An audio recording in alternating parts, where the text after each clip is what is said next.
No segundo capítulo da nossa série sobre a praticagem, nós vamos falar sobre a segurança das operações, um fator fundamental para as pessoas envolvidas e para o meio ambiente.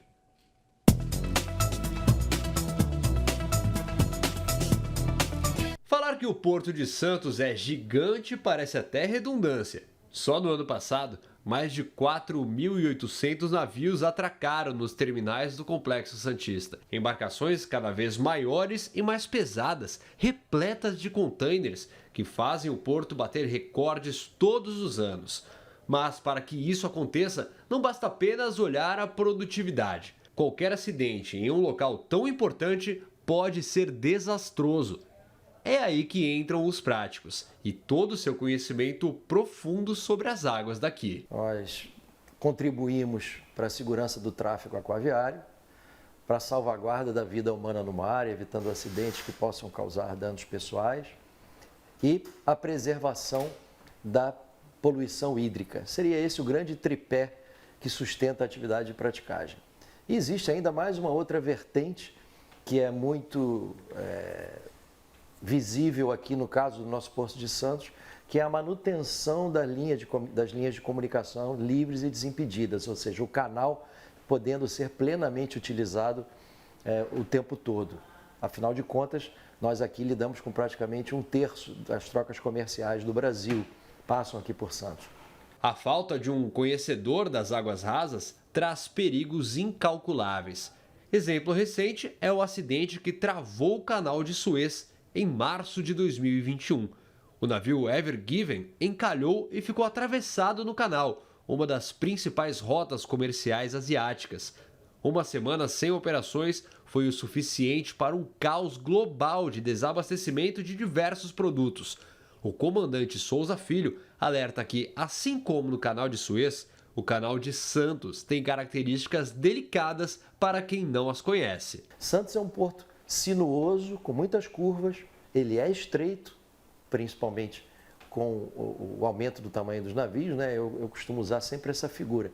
Os navios foram aumentando de tamanho, de largura, de tudo, mas ninguém empurrou Guarujá para um lado e Santos para o outro. O canal continua com a mesma largura, né? Com um grande tráfego de embarcações, não apenas os navios mercantes, mas ferry boats, embarcações de lazer, embarcações à vela, embarcações de turismo. É um porto habitado, digamos, dos dois lados, né? Seja por terminais, seja por efetivamente moradias de pessoas. Então, e raso. Aí você vai falar, poxa, Souza Filho, mas raso, não estão fazendo dragagem? Toda vez que se draga o porto para uma profundidade maior, também se aumenta o calado operacional do navio. O que é o calado? É a parte do navio que vai da linha d'água até a parte mais funda do navio. Do ponto onde os práticos costumam embarcar até o último terminal do Porto de Santos, em Cubatão, são 21 quilômetros de canal. E em cada ponto há uma situação diferente, principalmente de relevo subaquático. Hoje, a praticagem tem um sistema que ajuda muito nisso e mostra tudo o que acontece do nível da água para baixo. E esse software foi uma das coisas que nós encomendamos à Universidade de São Paulo, pessoal muito qualificado. Então, aquele software ele permite, nós temos as batimetrias, ou seja, as profundidades em cada ponto, nós temos nosso próprio serviço, e introduzimos essa batimetria numa carta náutica.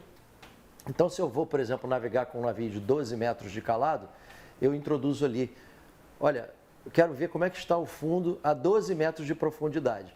E aí, aquele submarinozinho, entre aspas, vai andando ali me mostrando onde é que estão as pedras, o alto fundo, os limites laterais que eu posso passar. Isso me refresca a memória e eu vou para a manobra com essa precaução, com essa informação a mais. Esse cuidado nas manobras requer conhecimento de condições adversas. Em Santos, pelo alto fluxo de navios entrando e saindo, e em São Sebastião, pelas grandes embarcações que carregam petróleo. A diferença é no peso, lá a correnteza, como os navios entram com 17 metros de calado, ele não sofre quase nenhum efeito do vento, mas sofre muito efeito da correnteza, que é quase um submarino. Um petroleiro carregado, 80% dele está para dentro d'água. Então, sofre muito efeito da correnteza. Então, o prático tem que ter convivência com essa correnteza e lá é muito forte. Então, você tem que vir em cima do fio da navalha.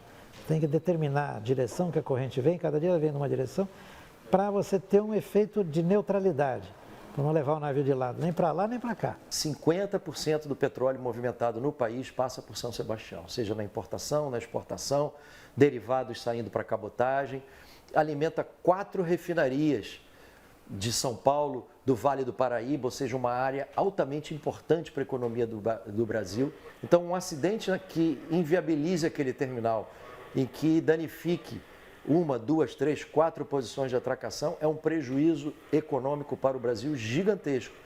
Além de estarmos numa área de preservação ambiental, uma área turística, o Parque Nacional Marinho de Alcatrazes, Ilhabela, e um acidente com um navio que leva 1 bilhão de litros de petróleo, aquele petróleo grosso, né, denso, vocês imaginem as consequências. Hoje, o trabalho desempenhado pelos práticos é parte integrante da atividade portuária, uma qualidade reconhecida pelo principal órgão ambiental do país. Você vê que é tão importante essa cumplicidade, essa parceria que existe entre a praticagem, existe junto com o Porto, com a Marinha, com o IBAMA, até a Polícia Ambiental e outras autoridades.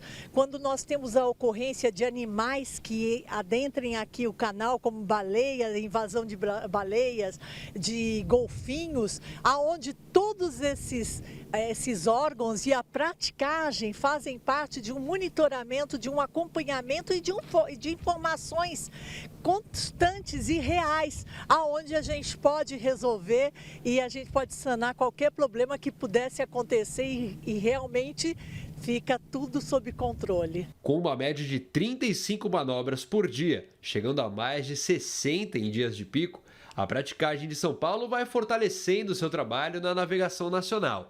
Não apenas na segurança das operações comerciais, mas em tudo que está ligado ao maior porto da América Latina. A nossa contribuição é sempre no sentido de nos anteciparmos às necessidades do porto, seja em termos de equipamentos, seja em termos de intercâmbio com os demais órgãos, né, que possam ter alguma influência, a Marinha do Brasil, a Capitania, a autoridade portuária. Nós temos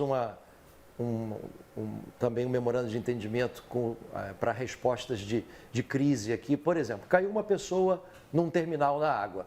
Rapidamente eles nos perguntam, olha, a gente vai procurar para que lado? Para montante ou para jusante? Ou seja, no sentido do lado de fora ou lá para dentro? Depende da corrente, né? Teve um derramamento de óleo de um determinado navio. Onde é que nós vamos colocar as barreiras? Por quê? Aqui nós temos a direção, a intensidade das correntes, dos ventos. Então, todas essas pequenas coisas somadas demonstram a nossa preocupação com o meio ambiente, com a vida humana, com a segurança da navegação.